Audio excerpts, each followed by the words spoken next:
আবেগের এক অপর নাম নেতাজি সুভাষচন্দ্র বসু, যার নাম শুনলে আজও মানুষের মনে শিহরণ জাগে।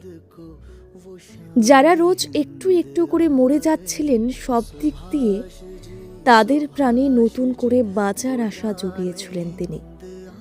যার একটা কথায় লক্ষ কোটি মানুষ প্রাণ দিতে একবারও ভাবেননি, তিনি আমাদের নেতাজি, যার জন্য ভারতবর্ষ আজ স্বাধীনতা পেয়েছে। ভারতের ইতিহাসে অসংখ্য নেতানেত্রী এলেও, নানা কর্মকাণ্ড করলেও দ্বিতীয় কোনো নেতাজির জন্ম আর কখনোই হবে না। आने हिंद है सुभाष माने हिंद है, सुभाष जी वो जाने हिंद आ गए है, नाज जिस पे हिंद को वो शान